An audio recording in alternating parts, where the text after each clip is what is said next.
How to know you have a spiritually gifted child. A lot of you have such a child in your house, but you don't even understand. You don't know that your child is gifted spiritually. While some of you as parents have noticed some kind of traits that you don't understand. And this can be confusing. It can really be confusing because you notice that your child is different from other children. What is going on? What is happening? Now, pay close attention. I'm going to list out some of the traits that you have to look out for to know that you have a gifted child. Your child is spiritually gifted, and then find ways to help this child instead of being unnecessarily worried. If you have a child that is very sensitive, that is overly sensitive, a lot of kids are very sensitive, so that one is different. But if yours is super extra sensitive, pay close attention. That child is spiritually gifted. You can quote me anywhere. Yeah? Especially to their environment. Now, if you have a visitor, for example, and your child, especially if the person is coming around you for the first time and your child just looks at you and tell you, Mommy, I don't like this person. Mommy, I don't feel good about this person. Pay close attention. There is a reason. Don't make the mistake of sitting the child down and trying to make the child, tell the child 1,000,000 reasons they should like the person. No, maybe that child is trying to pass an important message to you that you're not understanding, trying to protect you from that particular person. Because if you're not careful, in no time, that person might hurt you. You might not even connect it. An overly sensitive child will notice, like will read energy vibration from anybody, including you, their mother. So if you hide, sometimes you hide your emotion, you try to protect this child from whatever it is that is going through in your life, they will still find out. You'll see them asking you questions. Mommy, are you okay? Mommy, is everything okay? No, even if you hide it, they might be in school and then you're in your house, you cry and cry your eyes out. Before they come back, you don't rub pancake, you've cleaned your eyes. They won't even, nobody would know that you cried. But that child, immediately they set eyes on you. No matter all your smile, you are smiling, they are asking you, Mommy, are you okay? Mommy, is everything okay? And then you'll be wondering, come on, everything is okay. I'm smiling, am I not? Is there anything, they'll be talking to you like they want you to confide in them. This child is spiritually gifted. Do you have a child that wakes up to tell you who will visit you next?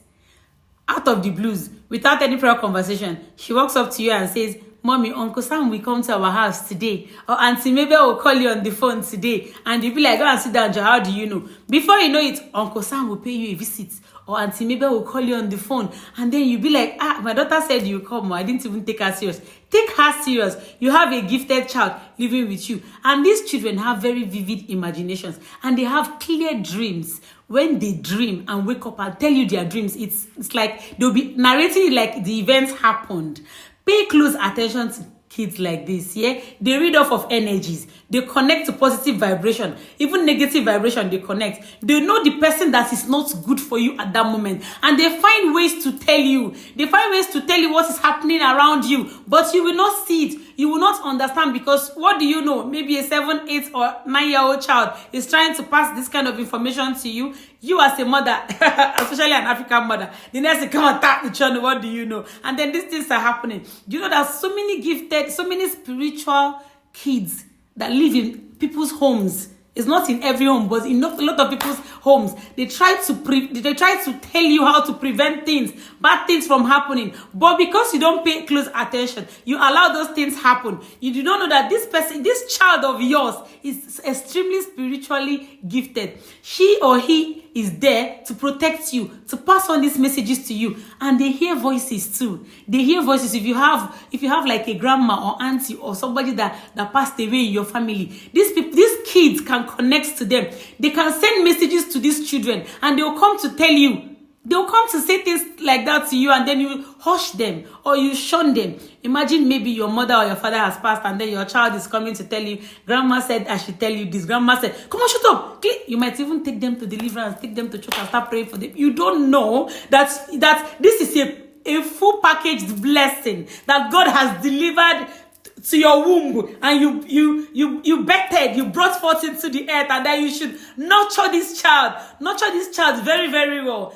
Pay close attention. Find out how to handle instead of trying to remove the spirits from them. If you have an old soul as a child, you know what I mean by having an old soul. Pay close attention. Yeah, kids from these things normally start from 7 to 14. So if you have a child that is clocking 7, that is already 7 or after 7, start paying close attention from 7 years to 14 years. And they are also greatly affected by crowds or noisy places. You take your child to a very noisy place or crowded place, you start seeing them very uncomfortable. They will tell you that they don't want to stay. They will get sad. They will get angry. They will get cranky. You understand? They just want you to take them out of that place. They'll be so unhappy. Watch them closely. Instead of going about saying, my child does not like crowd. I don't know why this one don't. Or start scolding them, start shouting at them. Come on, sit. Pay close attention. That child is spiritually gifted. They don't like noisy places. They don't like crowd. They like to stay on their own. They like to always meditate. They like to be quiet. Sometimes you see them just sitting. They want to read their books. They want to. It's not like they don't play. It's not like they don't mingle with their peers. They do, definitely. But sometimes when that thing hits them, when they just want to be on their own, let them be. If they don't like noisy places or crowds, do not stop taking them to places like that. If not, the child might get sick. If you keep pushing, the child might get sick or start affecting them negatively. And these kind of children are so kind, loving, compassionate, and polite in so many ways, even if they come from a very wicked parents, but it will not change who they are as spiritually gifted children. Pay close attention to your child. Every time you give that child something, you watch them always wanting to share. A lot of kids share. That is not a problem. But you see that their own is so intense. Sometimes they will even share and forget to eat that thing. You give them something to take to school, they will go. They will look at their friends. They are always connected to broken people. You see, this my friend. She has not eaten. Mommy, I gave my food to this person. Instead of you, stop giving your food to eat. No, next time. Double the food so that she or he will have the one to give to the child and also eat from, because it does not change anything whether you scold them or not. They will still keep doing the same thing because that is who they are. And be careful not to use anger or too much controlling or scold to too much shout to chase away this spirit, this gift from them. Because if you do, you are suppressing it, you are pulling it down, you are making them feel like they don't matter. Their spiritual gift does not matter. And a child is powerful, especially a child is naturally powerful first. You can't be the one who gets spiritual gifts. Do you understand? So if you suppress it or try to remove it or try to, I don't know, as a mother, you're not being too careful. You're not paying too serious attention to the details surrounding your child, what will happen is that this thing will turn out negatively and start affecting you and your husband. You might start having problems in your marriage. You might start having problems in your businesses. You might start having problems in life generally, but you will not know that it is that gift that you're supposed to nurture that will bring positive blessings to you that you already suppressed and they are affecting you negatively. There are a lot of ways that you can, if you notice some kind of strange behaviors from your child that is different from other children, pay close attention. Ask the right questions, and then be very close.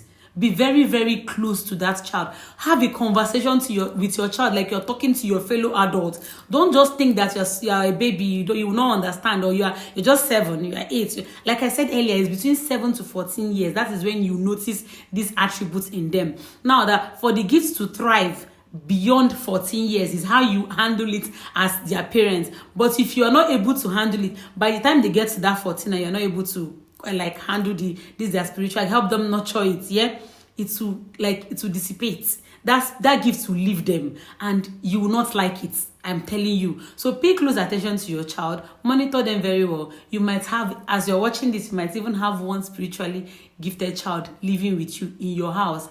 Take good care of them. There are a lot of other ways too. A lot of ways. Sometimes I hear things from parents. They come to say things like, I don't know why my child is behaving like this. I don't know what my child. It's normal for your child to be different. It's normal. Your child can be different as well. And then these children are super smart too. I forgot to mention that they are extremely smart. I'm telling you, if you see they come top in their. I'm not saying that everybody where they carry first, they're spiritually gifted. No, I'm just saying that this is one of the attributes that you should find, that you should pay close attention to. Do you get? They are super, super smart. That's which you think they don't understand. They even understand it more than you do. Sometimes they even try to come down to your level a bit so that you don't feel like, they are smarter than you are, especially when they're already in their teenage age, when they're already like 13, 14, that kind of age. So pay close attention, okay? I just keep saying pay close attention because I don't know what else to say. All right, these are just few attributes. There are still a lot of them, yeah? Thank you so much. And also, please, if anytime you want to travel anywhere and your child comes to you and say, without no emotion, nothing, and say, Mommy, please, can you cancel this trip? Or Daddy, please don't travel. Don't travel. I feel like something will happen if you travel. Don't say, no, my dear, nothing will happen. Don't worry. I'm just going on a business trip. I'll come back. If you go, something will happen. I'm telling you, it's guaranteed. Yeah. If they tell you that, just cancel. If you have to shift. In fact, ask them, okay, when do you think I should make this travel? It's an important business meeting. When do you find ways, because your life is actually very important. There are other ways that you can adjust these situations to favor you and to favor the gifted spiritual child. Yeah. So thank you so much for watching, and I hope that this video has helped one or two parents out there. Bye bye.